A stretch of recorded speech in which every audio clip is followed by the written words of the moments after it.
आज का सत्संग एक गहरा प्रश्न उठाता है। तीर्थ यात्रा का महत्व क्या है? सुनने में साधारण लगता है, पर क्या हम इसके गहरे अर्थ को समझते हैं? शरीर हर जगह जा सकता है, मन भी ज्ञान से फैल सकता है, लेकिन आत्मा आत्मा किससे शक्ति पाती है? उसका विस्तार कैसे होता है? जैसे फूल की सुगंध को आंखों से नहीं देख सकते, पर अनुभव कर सकते हैं। जैसे चुंबकीय क्षेत्र की तरंगें हमें छू लेती हैं, उसी तरह आत्मा को भी अनुभव करना पड़ता है। और यही अनुभव हमें तीर्थ स्थानों पर मिलता है। जहां महर्षियों ने तपस्या की, वहां की भूमि आज भी आध्यात्मिक शक्ति से भरी है। यदि साधक श्रद्धा से वहां जाता है, तो अदृश्य तरंगें उसकी आत्मा को छू लेती हैं। मन शांत होता है, भीतर गहरी शांति और शक्ति उतरती है। यही तीर्थ यात्रा का रहस्य है। यह केवल बाहरी यात्रा नहीं, यह आत्मा की यात्रा है। आइए आज के सत्संग में हम इसी गूढ़ महत्व को समझें। आज का सत्संग पवित्र स्थलों में यानी तीर्थ यात्राओं की भक्ति यात्रा का क्या महत्व है? तीर्थों में जाने का क्या महत्व है? अंग्रेजी भाषा में significance of devotional visit to the holy pilgrimage places. शब्दों में तो ये बड़ा सरल लगता है कि हम तीर्थ यात्रा पे जा रहे हैं या जाके आ गए हैं या तीर्थ यात्रा पर हैं। पर अगर आप इसकी गहराई को समझो तो हम शरीर हैं, मन है और आत्मा है। शरीर को तो हम हर स्थान पर ले जा सकते हैं और उसका ध्यान भी करते हैं अपने खान-पान से, आराम से और भिन्न-भिन्न प्रकार की सुलभ अवस्थाओं से। आप मन का भी विस्तार करते हैं अध्ययन करके, स्कूल कॉलेजेस में जाकर, यूनिवर्सिटीज़ में जाकर या पढ़कर।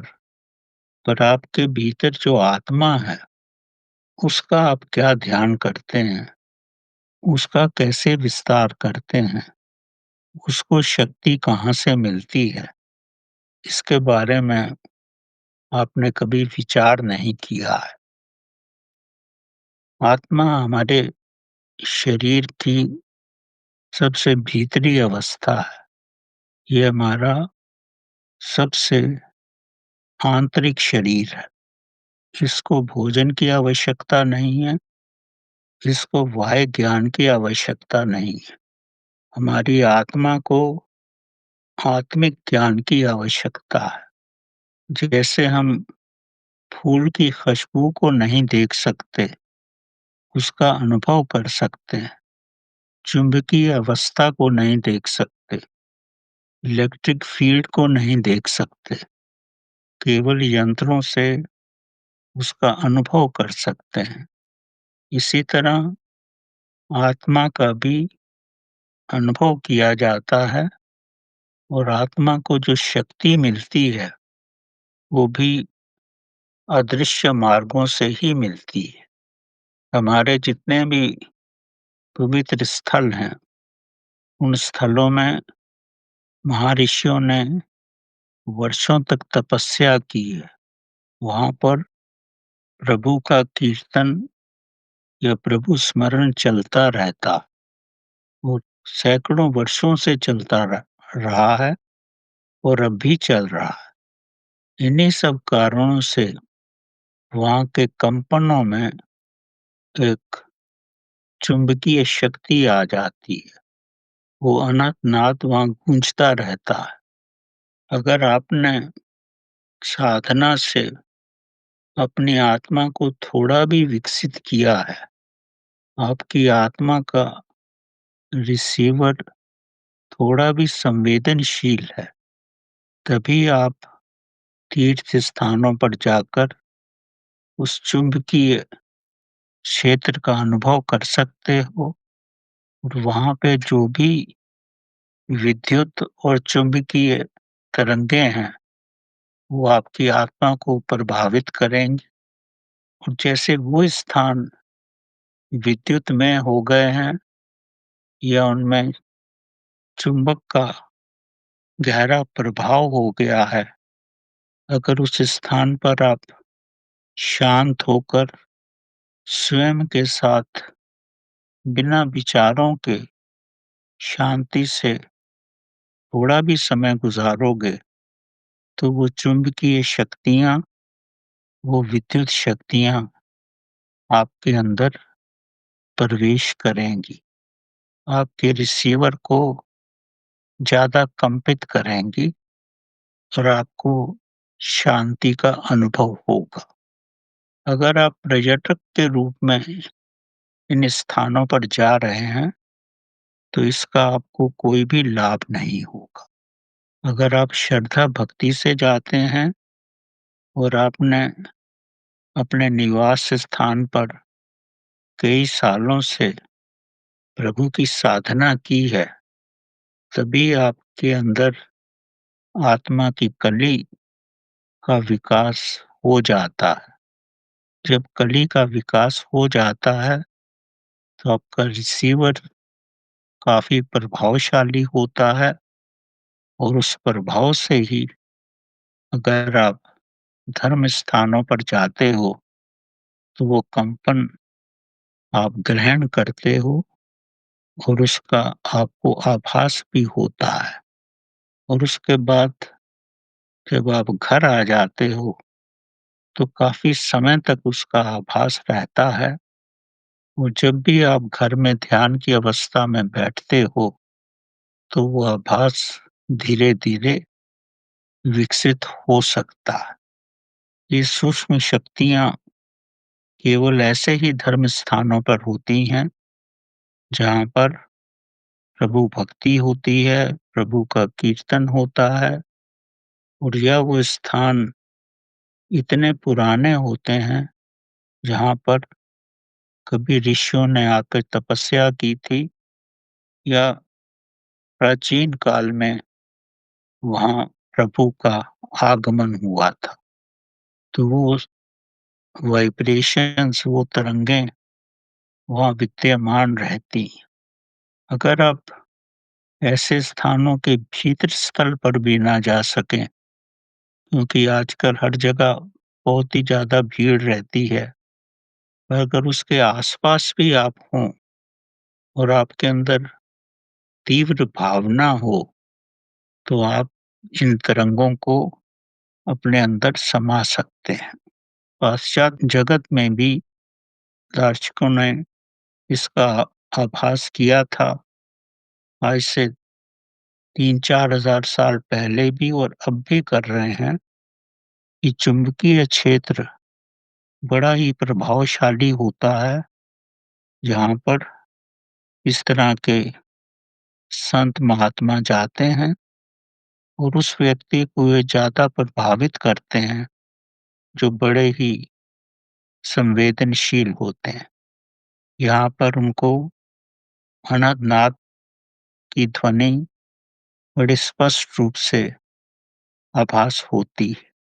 वैसे तो विद्युत तरंगें या चुंबकीय अवस्था चारों तरफ विद्यमान रहती है, जहाँ पर भी प्रभु की मूर्ति होती है और उसका प्रभाव कुछ दूरी पर भी रहता है और ऐसे स्थानों के पास अक्सर वृक्ष होते हैं, पानी का स्रोत होता है या नदी का भी प्रभाव होता है।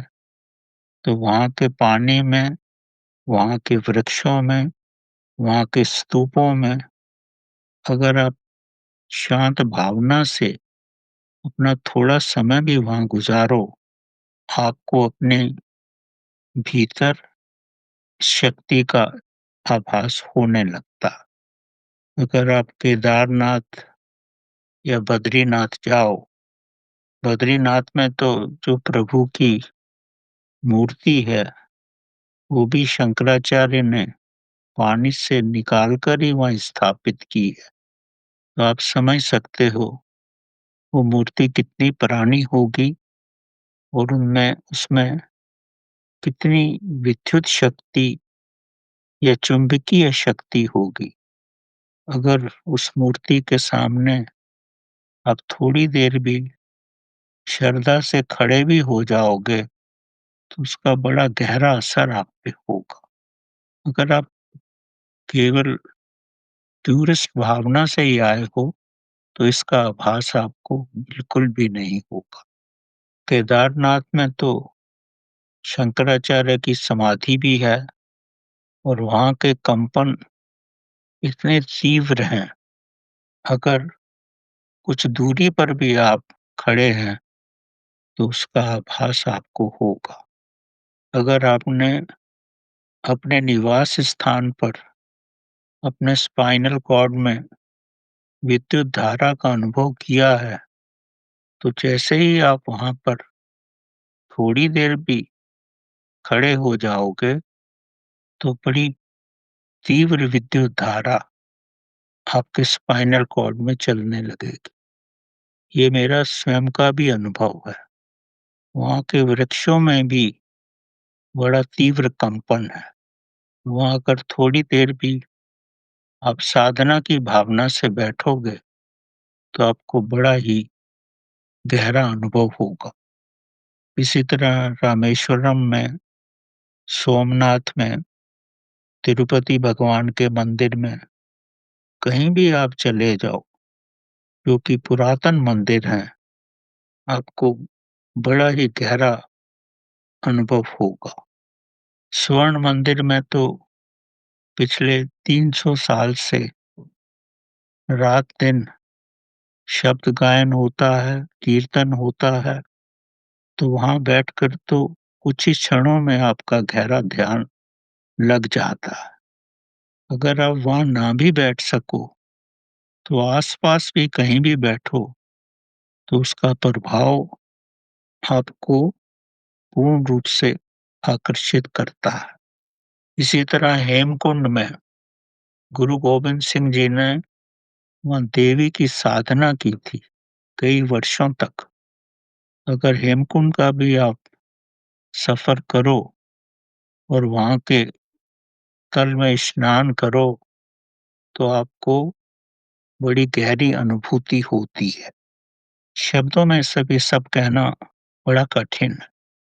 आपको मालूम है कि एवरेस्ट की चोटी संसार में सबसे बड़ी चोटी है और कैलाश पर्वत तो एवरेस्ट के मुकाबले 160 है, पर कैलाश पर्वत पे अभी तक कोई भी नहीं जा सका।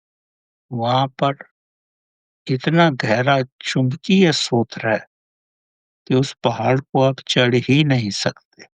कहा जाता है कि वहाँ पर अभी भी शिवजी भगवान का निवास है और कैलाश पर्वत ही पृथ्वी का एक केंद्र है और पृथ्वी उसी केंद्र के चारों तरफ घूमती है।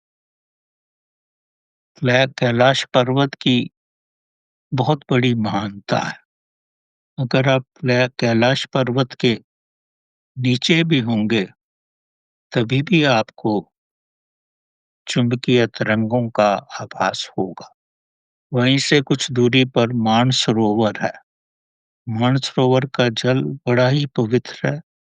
आपको आश्चर्य होगा जानकर, मानसरोवर का जल आप पी सकते हो और उसके पास ही 200-300 फीट की दूरी पर एक और जल स्रोत है, जहाँ पर नमकीन पानी रहता है, जैसे समुद्र का पानी। अब ऐसा क्यों है ये सब कहना बड़ा मुश्किल है, पर ये भी एक तीर्थ स्थानों का एक चमत्कार ही है। भारत के एक मंदिर में प्रभु के विश्राम के लिए प्रतिदिन पूर्ण प्रबंध किया जाता है, बिस्तर वगैरह लगाया जाता है और उसके बाद उस हॉल को बंद कर दिया जाता है और जब दूसरे दिन आके देखा जाता है, तो ऐसा आभास होता है कि वहाँ पर प्रभु ने आकर विश्राम किया था। एक बड़ी आश्चर्यजनक घटना हुई। कहाँ तक सत्य है वो मैं नहीं जानता, पर ऐसा कहा जाता है कि पश्चिम से कोई टूरिस्ट आए, उस व्यक्ति को ये बताया गया कि ऐसा होता है कि प्रभु रात में आके विश्राम करते हैं। वो इस बात को मानने को राजी नहीं हुआ। उसने समझा ये सब अंधविश्वास है। चूँकि वो हाल काफ़ी बड़ा था, तो उसके अंदर ये भावना जागृत हुई कि मैं देखूँ कि वास्तव में ऐसा होता भी है या नहीं। वो एक दिन छुप कर के किसी किनारे पे बैठ गया और पंडित दरवाज़ा बंद करके चले गए। और दूसरे दिन जब प्रातः काल द्वार खोला गया, तो इस व्यक्ति को अंधा पाया गया। इसको ना सुनाई पड़ता था, ना ये देख पाता था।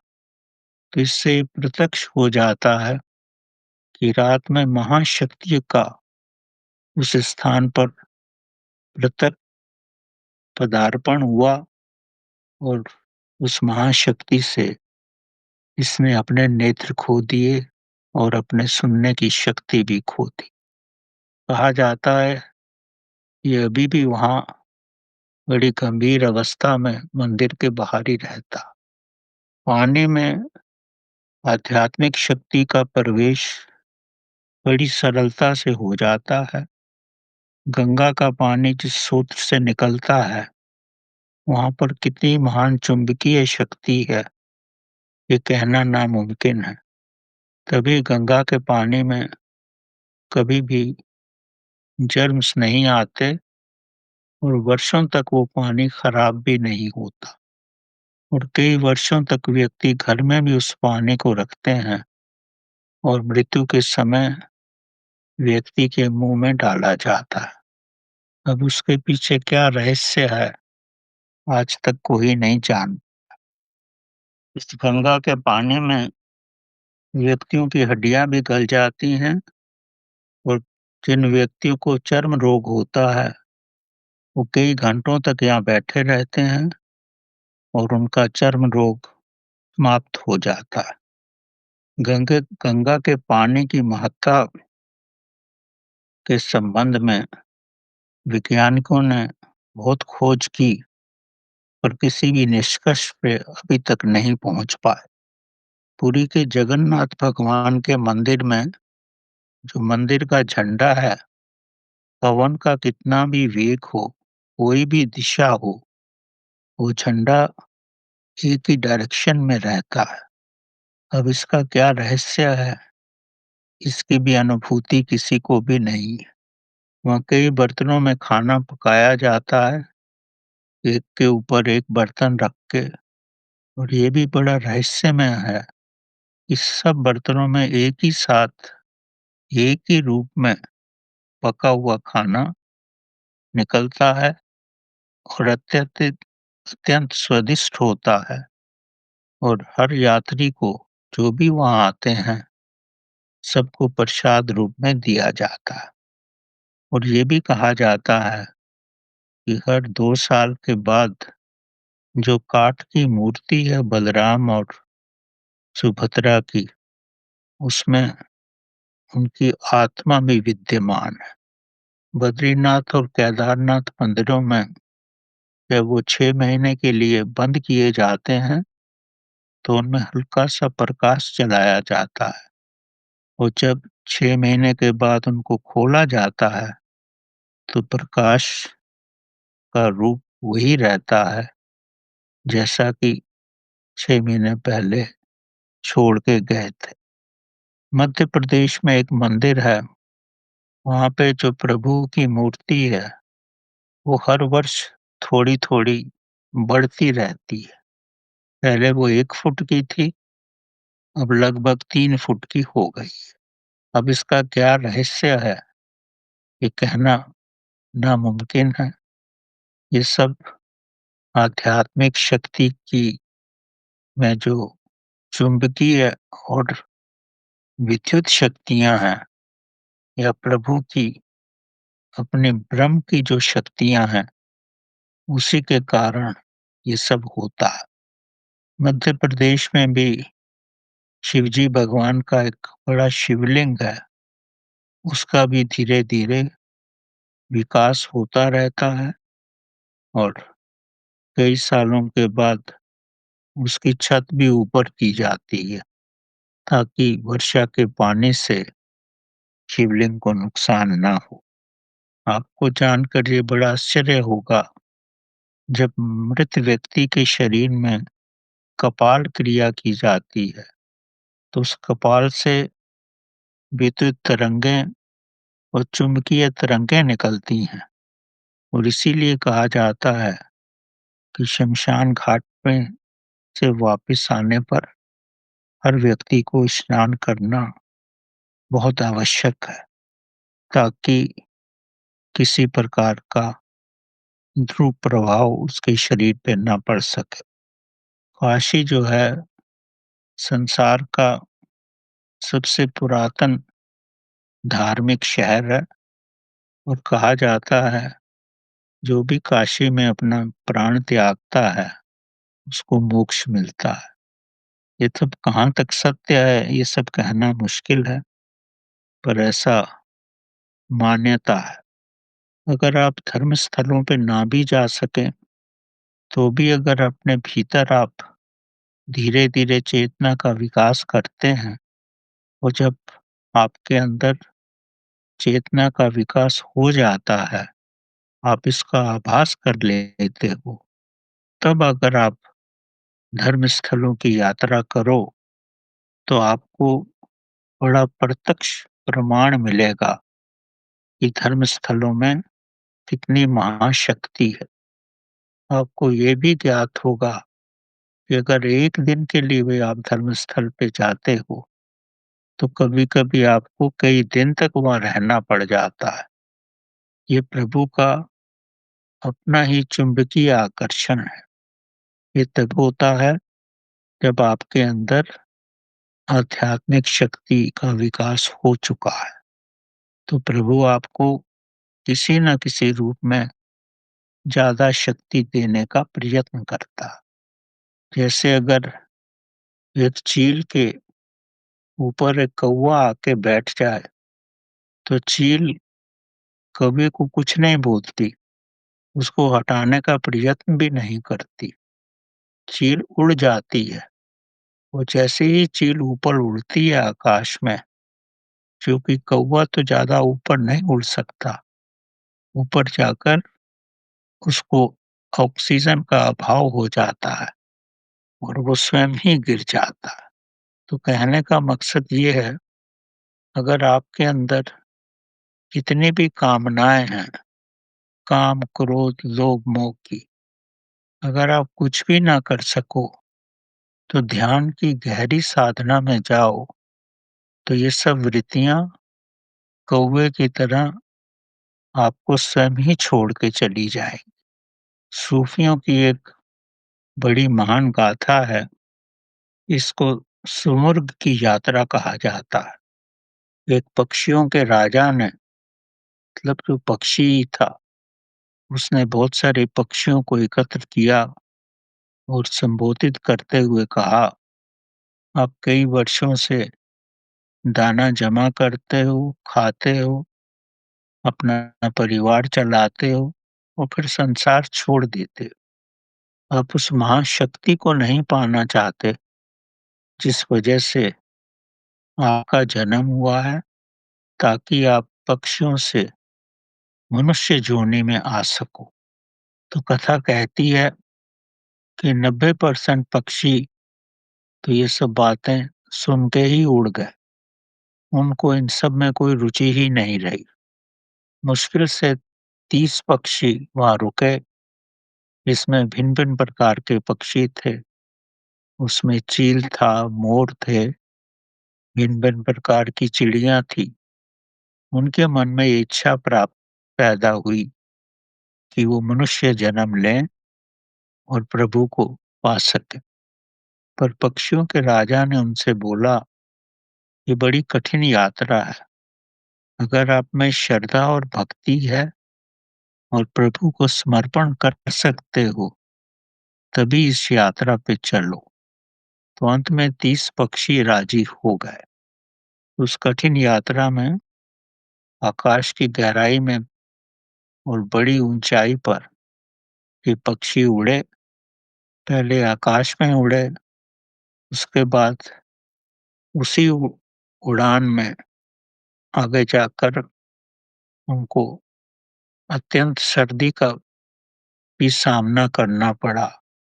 बर्फ की पहाड़ियों पे भी उड़ना पड़ा और इस यात्रा में कुछ पक्षियों का तो जीवन ही चला गया।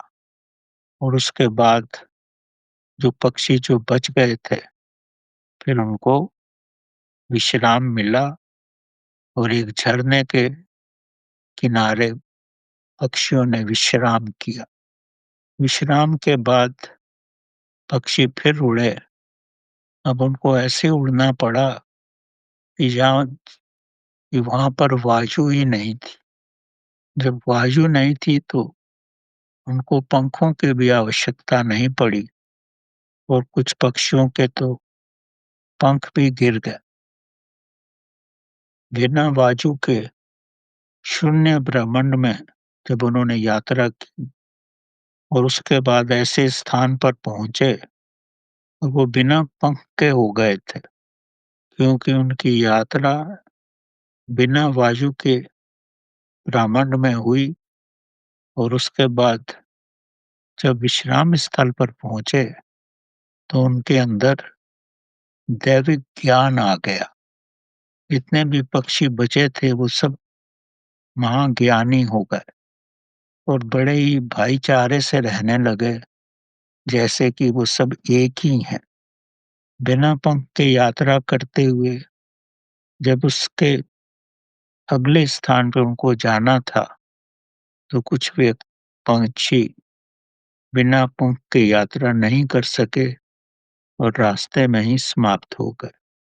और कुछ पक्षी जो बचे थे, इस यात्रा के बाद जब पानी के स्रोत के पास पहुँचे, तो उन्होंने दैविक शक्ति का अनुभव किया और उस पानी के स्रोत में जाते ही उनके ज्ञान की महावृद्धि हो गई।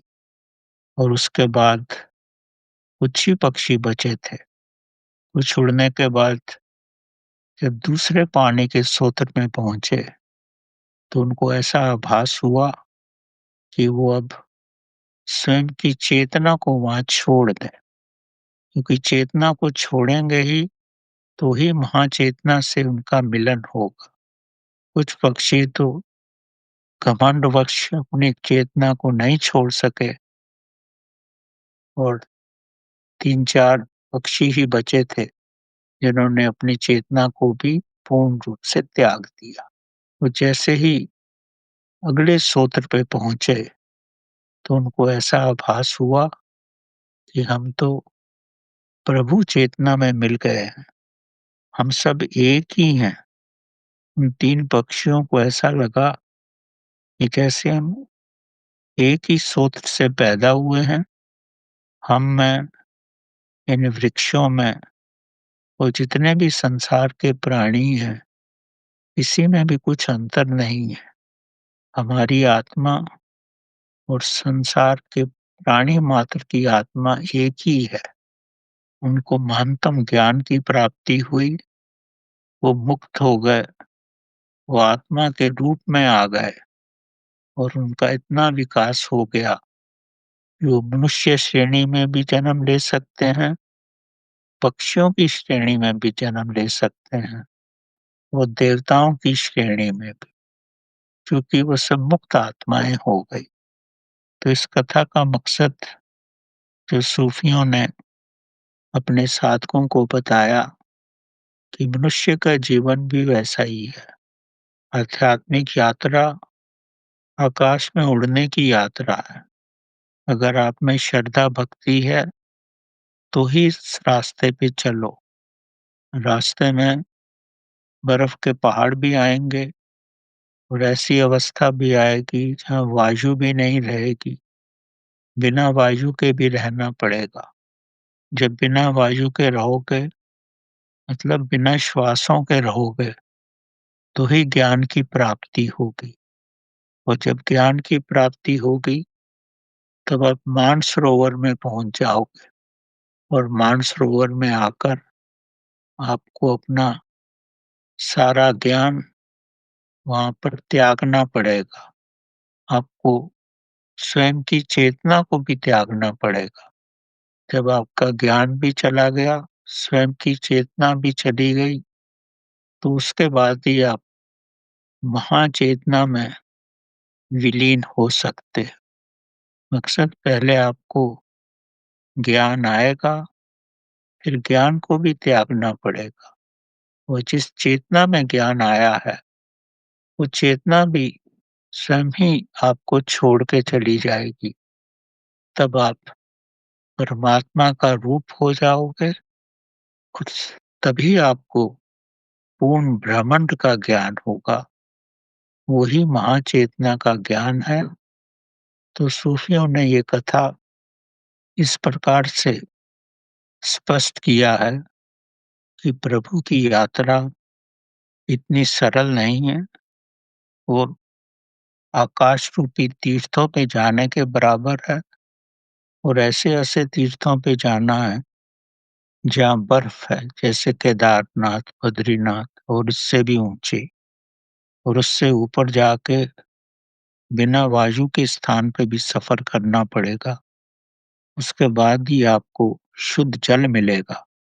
उस जल में आपका ज्ञान भी लुप्त हो जाएगा, आपकी चेतना भी लुप्त हो जाएगी, तभी आप परमात्मा का रूप हो जाओगे और आपको आत्म साक्षात्कार होगा।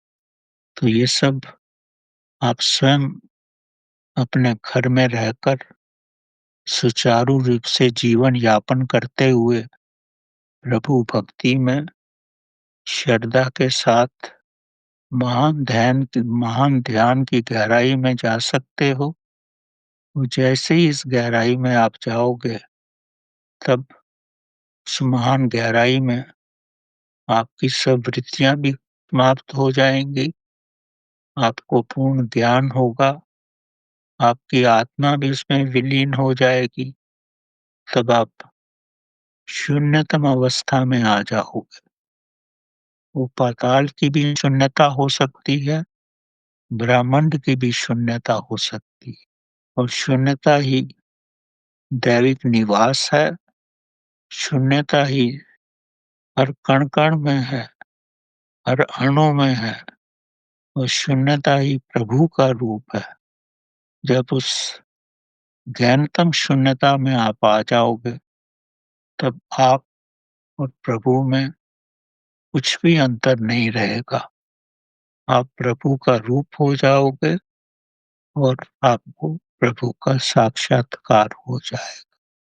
ये सब तीर्थ स्थलों में जाकर आपको इसका गहनतम अनुभव हो सकता है।